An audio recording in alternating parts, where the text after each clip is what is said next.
We all know the story of how the United States was the first to develop the atomic bomb. The Manhattan Project, Einstein's warning, Hiroshima and Nagasaki, it's one of the most well-known turning points in history. But what's less known is that today, 10 countries officially possess nuclear weapons. The United States, Russia, then the Soviet Union, United Kingdom, France, China, Israel, India, South Africa, Pakistan, and North Korea. Some got there through alliances, others did it in complete secrecy, and many were driven by fear, spying, rivalries, and even betrayal. Each of these countries has its own nuclear story, just as dramatic and often more secretive than America's. In this video, we'll walk through the full timeline of how the world's nuclear club expanded from one country in 1945 to 10 today. We'll explore how each nation raced to build the bomb, who helped them, who tried to stop them, and who might be next. The story begins in 1938 in Nazi Germany, where physicists first discovered nuclear fission, the ability to split atoms and release massive energy through a chain reaction. In 1939, Albert Einstein, along with physicist Leo Szilard, warned U.S. President Franklin D. Roosevelt that Germany might be developing a nuclear weapon.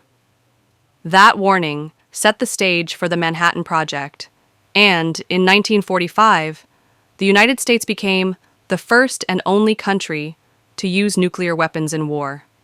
But they wouldn't stay alone for long. Throughout this series, we'll dive into how each of them got the bomb, the covert operations, the alliances, the betrayals, and the global consequences. The nuclear story isn't just about science. It's about power, fear, and the balance that has kept the world on edge for over 75 years. The U.S. and the start of the nuclear race. The United States was the first nation to create nuclear weapons, the result of a massive secret operation during the final years of World War II. It was called the Manhattan Project, a collaboration between the U.S., the U.K., and Canada. Nearly 1% of America's entire GDP was poured into it, making it one of the most expensive and ambitious scientific efforts in history. In July 1945, while President Harry Truman was attending the Potsdam Conference with Stalin and Churchill, he received a top-secret message. The Trinity test in New Mexico had succeeded. The United States had just detonated the first atomic bomb, the most powerful weapon ever created. Truman mentioned to Stalin, almost casually, that the U.S. now had a new weapon of unusual destructive force. What he didn't know was that Stalin was already working on his own bomb and had spies inside the Manhattan Project feeding him classified information. Outwardly, Stalin was calm, but privately, he was furious the Americans had beaten him. The following month, in August 1945, the U.S. dropped Little Boy on Hiroshima and Fat Man on Nagasaki. Japan surrendered days later, bringing World War II to an end. But with that, a new era began, a global nuclear arms race. The Soviet Union was the second nation to develop nuclear weapons, but their effort began quietly as early as 1941. Soviet scientists had noticed something unusual. German, British, and American physicists had suddenly stopped publishing research on nuclear fission. That silence was a red flag, and Soviet intelligence suspected that the West was working on a secret weapon. But it wasn't until August 1945 when the U.S. dropped atomic bombs. The world will note that the first atomic bomb was dropped on Hiroshima, a military base. If Japan does not surrender, bombs will have to be dropped on her war industries, and unfortunately, thousands of civilian lives will be lost. Stalin ordered the Soviet nuclear program into overdrive. The balance of power had shifted, and the Soviets would not be left behind. Thanks to a vast and highly effective network of spies inside the Manhattan Project, the Soviets acquired detailed blueprints of America's atomic bomb. But Soviet leaders feared a trap, worried that the Americans had planted disinformation, or that their agents had been turned into double agents. So while they used the stolen data as a reference, they didn't trust it blindly. Soviet scientists, many of them captured German experts, began conducting their own independent research to verify the design. The result was RDS-1, the Soviet Union's first atomic bomb. On August 29, 1949, just 4 years after the U.S., the Soviets detonated RDS-1 at the Semipalatinsk test site in Kazakhstan. The Cold War arms race truly began.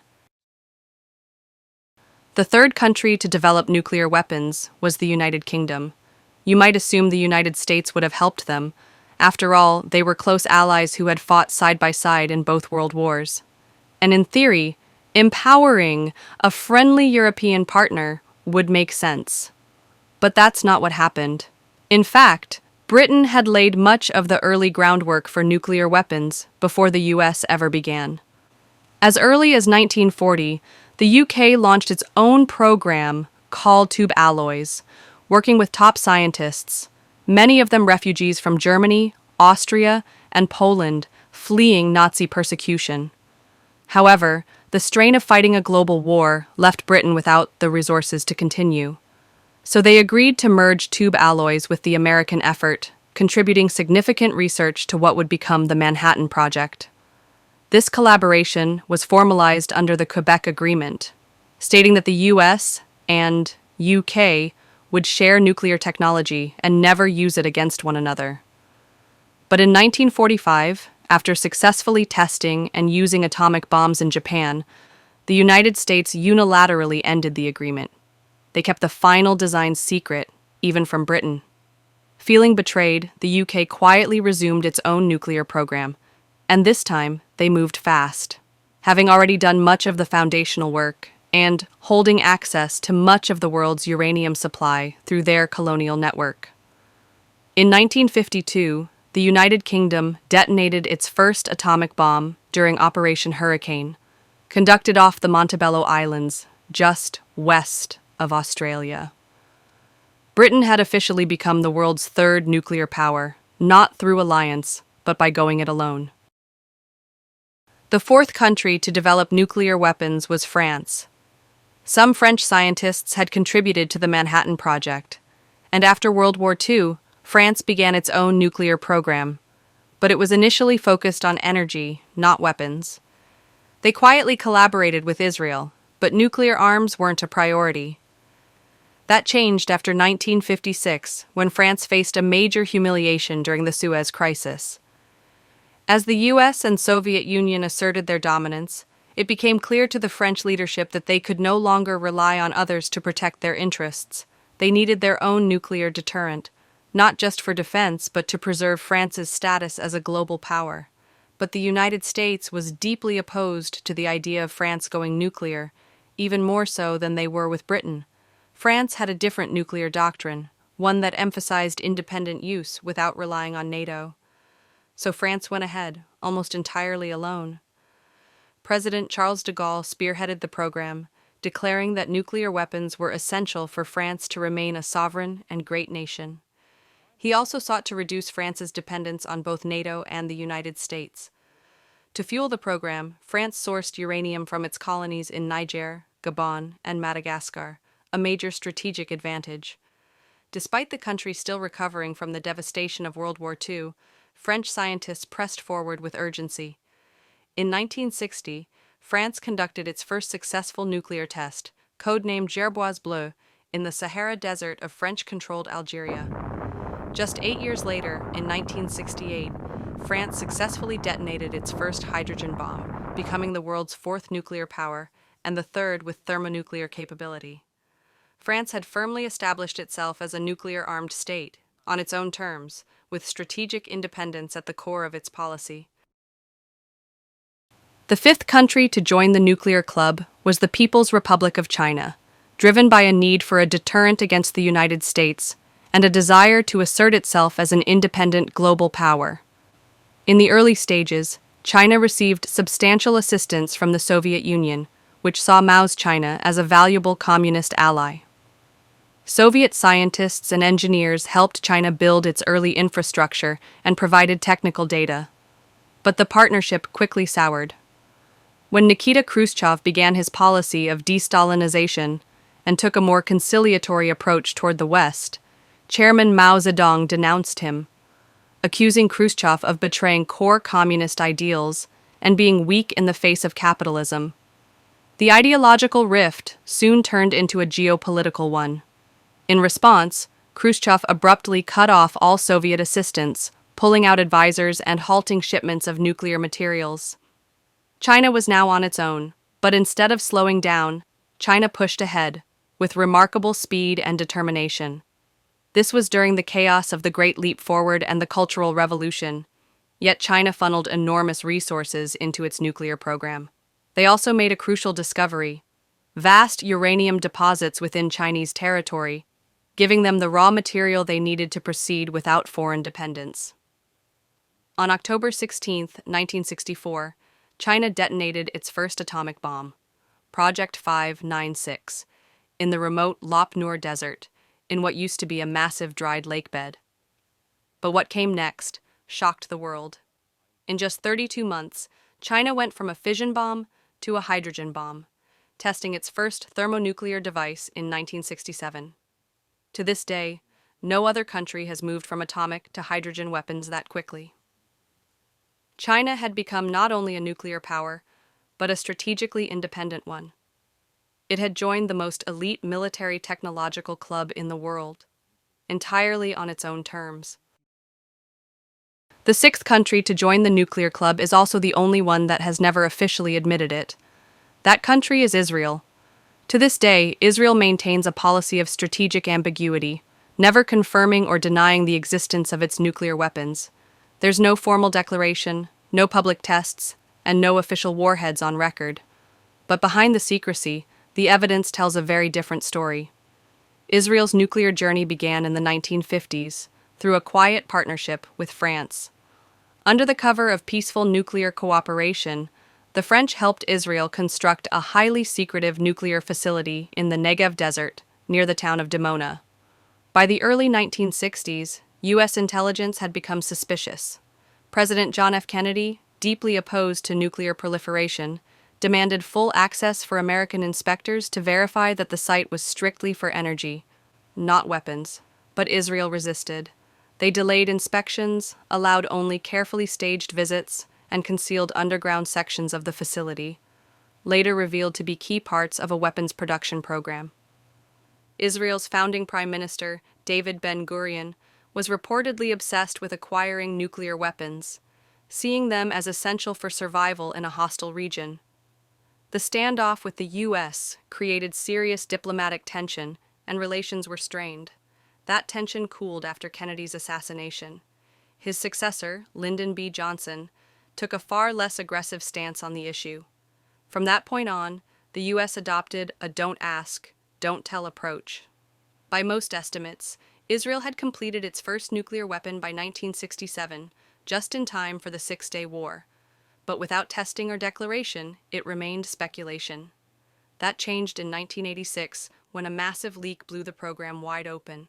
Mordecai Vanunu, a technician at the Dimona facility, fled Israel and provided the British press with dozens of photographs and classified documents, exposing the full scale of Israel's nuclear capabilities.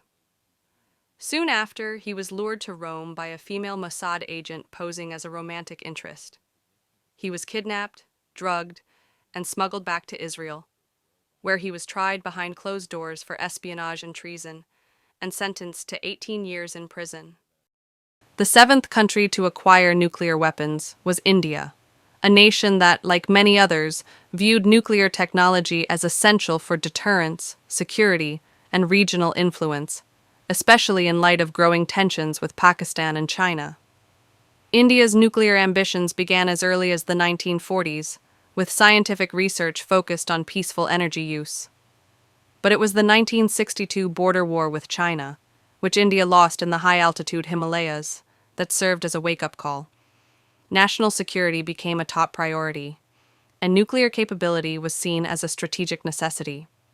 In the following years, India built its nuclear infrastructure under the guise of civilian energy programs, receiving support and reactor technology from countries like the United States and Canada. But quietly, the same technology was being used to lay the groundwork for a weapons program. Then, in 1974, India conducted its first nuclear test in the Thar Desert of Rajasthan, under the codename Smiling Buddha. The government referred to it as a peaceful nuclear explosion, but the message was clear: India had the bomb.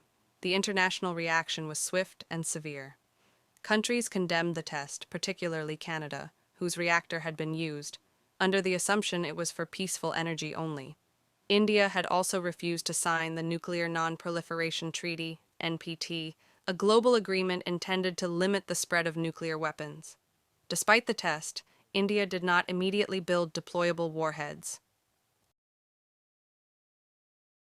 The eighth country to develop nuclear weapons was South Africa, and its story is one of the most unique in the history of nuclear proliferation.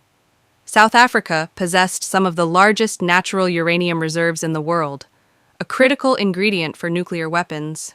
For decades, it supplied uranium to the US, UK, France, and possibly even the Soviet Union and Israel. While most of it was used in civilian reactors, it's widely believed that some may have ended up in weapons programs. As Soviet influence expanded into neighboring Namibia and Angola, and as South Africa faced global isolation due to its apartheid regime, the government made a strategic shift toward nuclear weapons. In 1977, South Africa built a secret test site in the Kalahari Desert and was preparing to detonate its first bomb. But before the test could take place, a Soviet satellite spotted the site, and the Soviets alerted the United States. Under intense international pressure, South Africa canceled the test, just in time. Then came 1979, and the mysterious Vela incident. U.S. satellites detected a double flash of light over the Prince Edward Islands in the Indian Ocean, under South African control. Officially unexplained, the event is now widely believed to have been a joint nuclear test between Israel and South Africa. In exchange for access to advanced weapons designs, South Africa may have allowed Israel to use its remote territory for testing, while providing Israel with uranium for its own arsenal. By the mid-1980s, South Africa had built 6 nuclear bombs, each roughly the size of the bomb dropped on Hiroshima. These weapons were kept secret, never acknowledged publicly, but intended to serve as a silent deterrent. But as the Cold War wound down and the apartheid government began to fall, South African leadership faced a dilemma. They didn't want nuclear weapons falling into the hands of the next uncertain government, so they made a decision unmatched by any other nuclear state in history. Between 1989 and 1991, South Africa dismantled all 6 nuclear weapons, destroyed their blueprints, and sealed the remaining enriched uranium inside a secure facility. Then, in 1993, they shocked the world by publicly admitting what they had done, becoming the first and only nation to voluntarily give up nuclear weapons after building them. But the story didn't end there. In 2007, armed intruders breached that very nuclear facility and came dangerously close to stealing the stored uranium. The heist was stopped, but the incident reignited fears that the remaining material could one day fall into the wrong hands. South Africa's nuclear chapter is a rare story of secrecy, strategy, and ultimately restraint. The 9th country to develop nuclear weapons was Pakistan, and its journey began not out of ambition, but out of loss and rivalry. In 1971, Pakistan suffered a devastating defeat in a war with its arch-rival India, resulting in the secession of East Pakistan, which became the independent nation of Bangladesh. The humiliation was national, and the desire for strategic parity with India became an obsession. Soon after, Pakistan's Prime Minister Zulfikar Ali Bhutto famously declared, "If India builds the bomb, we will eat grass or leaves, even go hungry, but we will get one of our own." That moment came in 1974, when India conducted its first nuclear test, Smiling Buddha. From that point, the nuclear race in South Asia was officially on. At the heart of Pakistan's program was Dr. Abdul Qadir Khan, a metallurgist working at a Dutch nuclear enrichment facility. While there, he stole classified blueprints and designs on uranium centrifuge technology, and returned to Pakistan with the technical foundation for building a bomb. Khan became a national hero, and would later be known as the father of Pakistan's nuclear bomb. Meanwhile, the United States, though aware of Pakistan's ambitions, chose to look the other way. Pakistan was a critical Cold War ally, especially during the Soviet invasion of Afghanistan, and Washington was reluctant to jeopardize that relationship. In 1998, after India tested 5 nuclear warheads, including a thermonuclear device, Pakistan responded just weeks later. They detonated 5 nuclear bombs underground in the Roscoe Hills of Balochistan, confirming to the world that they, too, were now a nuclear power. But what truly set Pakistan apart was its nuclear doctrine. While India adopted a no-first-use policy, pledging to only use nuclear weapons in retaliation, Pakistan embraced a first-use doctrine. This meant Pakistan reserved the right to launch a nuclear strike preemptively, even if India hadn't used nukes first. This policy has been a major concern for the international community, but it's also proven strategically effective. According to Indian military officials, Pakistan's threat of nuclear first use has deterred India from launching large-scale conventional military operations, even during serious conflicts. But Pakistan's nuclear story doesn't end there. In 2004, Abdul Qadir Khan confessed to something even more alarming. He had illegally sold nuclear technology to North Korea, Iran, and Libya, all countries outside the Nuclear Non-Proliferation Treaty, NPT. The revelation sent shockwaves through the global security community. The fear wasn't just about nuclear weapons in South Asia anymore. It was about the uncontrolled spread of nuclear technology into unstable regimes around the world. Pakistan had joined the nuclear club, but in doing so, it also opened one of the most dangerous chapters in the global story of nuclear proliferation. North Korea became the 10th, and so far final, country to develop nuclear weapons. For founder Kim Il-sung, nuclear weapons weren't just about power, they were about survival, a shield against enemies like South Korea and the United States, and a way to force the world to take his isolated regime seriously. In the 1950s, the Soviet Union helped North Korea set up its first nuclear research facilities under the guise of peaceful energy. Many North Korean scientists were trained in Soviet labs, but both Moscow and Beijing firmly refused to assist Pyongyang with weapons development. So, by the 1970s, North Korea went its own way, launching an independent nuclear program based on its abundant natural uranium reserves. That self-sufficiency became key, since it didn't have to rely on foreign suppliers. By the 1980s, U.S. intelligence had picked up on something troubling. North Korea was likely extracting plutonium from spent nuclear fuel, a clear step toward building a bomb. Despite this, in the early 1990s, North Korea signed the Nuclear Non-Proliferation Treaty, NPT, agreeing to allow inspections from the International Atomic Energy Agency, IAEA.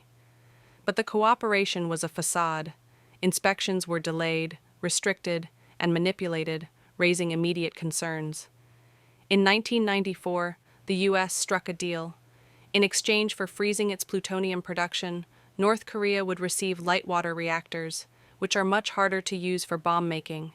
But that agreement, known as the Agreed Framework, collapsed by 2002. The U.S. accused North Korea of secretly enriching uranium, and trust between the two nations disintegrated. North Korea officially withdrew from the NPT in 2003 and resumed full-scale weapons development. While its earliest research had Soviet and limited Chinese involvement, the most crucial external support came from Pakistan. As revealed by Pakistani scientist Abdul Qadir Khan, nuclear technology, including uranium enrichment designs, was sold directly to Pyongyang. By 2005, Kim Jong-il declared that North Korea had developed nuclear weapons. In October 2006, the country conducted its first nuclear test, but it was small and possibly a partial failure, with an estimated yield of just 0.5 kilotons. Still, the message was clear. North Korea had crossed the nuclear threshold. In 2009, as Kim Jong-il's health deteriorated, a second, far stronger test was carried out, widely seen as a show of strength during a period of political uncertainty. A third test followed in 2013, and then 2 more in 2016 and 2017, including the country's first thermonuclear test, a hydrogen bomb, vastly more powerful than earlier devices. Today, under Kim Jong-un, North Korea possesses an estimated 30 to 50 nuclear warheads and is rapidly developing ICBM capabilities that could potentially strike Japan, Guam, and even the U.S. mainland. Unlike other nuclear states, North Korea uses its weapons as a central pillar of its foreign policy, a tool for leverage, survival, and blackmail. And with no international oversight, no transparency, and no intention of disarming, it remains one of the most unpredictable nuclear threats on Earth. While those are the 10 countries that have built their own nuclear weapons, many more have hosted foreign nukes under alliances for protection and deterrence. During the Cold War, the United States stationed nuclear weapons in countries like Belgium, Germany, Italy, the Netherlands, Turkey, Greece, Denmark's Greenland, South Korea, Japan, the Philippines, Taiwan, Canada, Morocco, and even Puerto Rico. Most of these weapons were removed by the end of the Cold War, but U.S. nuclear bombs still remain today in Belgium, Germany, Italy, the Netherlands, and Turkey. The Soviet Union, on the other hand, stored large numbers of weapons across its republics, especially in Ukraine, but also in Belarus, Latvia, Lithuania, Estonia, Georgia, Armenia, Kazakhstan, Uzbekistan, and Turkmenistan. They even briefly deployed missiles in Cuba during the 1962 crisis. All of these were dismantled and removed after the collapse of the USSR. However, in 2023, Russia reportedly redeployed around 130 nuclear warheads back into Belarus, raising fresh concerns about the return of Cold War-style nuclear posturing. There are also several other countries that at some point worked on developing their own nuclear weapons, but later abandoned those efforts due to international pressure, political shifts, or a lack of resources. These nations include Argentina, Brazil, Sweden, Romania, Algeria, Libya, Iraq, Iran, Egypt, Syria, Taiwan, and Japan. Several of them were actually very close to completing the technology, most notably Iraq, Syria, and Iran, who made major strides before their facilities were destroyed or sabotaged by Israeli airstrikes or cyber attacks. Iran remains the most closely watched, as it's widely believed to be the next country that could cross the nuclear threshold. Their regional rival, Israel, the only nuclear-armed state in the Middle East, has been working to prevent this outcome for decades. Meanwhile, Saudi Arabia's Crown Prince Mohammed bin Salman has openly stated that if Iran acquires nuclear weapons, they will too. Saudi Arabia is already investing heavily in a nuclear energy program and has the financial and technical capacity to weaponize it if needed. Japan is often cited as one of the most technically advanced countries that could produce nuclear weapons in a very short time. They possess large stockpiles of enriched uranium and cutting-edge nuclear energy infrastructure, but Japan continues to follow a strict pacifist policy, choosing not to pursue nuclear arms. Both Argentina and Brazil came extremely close to completing nuclear weapons programs, having already built much of the needed infrastructure and technology. Interestingly, it was Mexico that proposed the Treaty of Tlatelolco, which declared all of Latin America a nuclear, weapon-free zone. Eventually, every nation in the region signed the agreement, except French Guiana, which is technically a French territory, and thus part of a nuclear-armed country. However, the treaty still considers the territory covered, and France does not store any nuclear weapons there. Since then, several other treaties have been established across the globe, declaring similar nuclear-free zones. These include the Treaty of Rarotonga, covering the South Pacific, the Pelindaba Treaty for the African continent, the Treaty of Semipalatinsk in Central Asia, the Bangkok Treaty covering Southeast Asia, and the Antarctic Treaty, which bans any kind of military activity or weapons testing on the continent. While these treaties are important, most nuclear-armed countries today keep a large part of their arsenal hidden beneath the oceans, stored in submarines. These vessels are silent, mobile, and nearly impossible to detect. At any given moment, they can be anywhere in the world. And that's the point. This is what makes submarine-based nukes one of the most powerful forms of deterrence.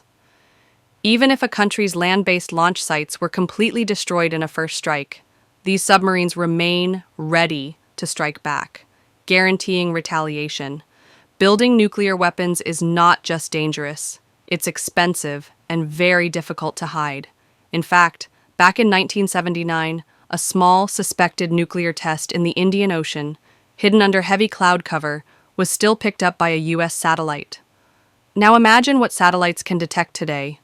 When the Titan submersible imploded deep in the Atlantic, the U.S. Navy picked up the sound within hours.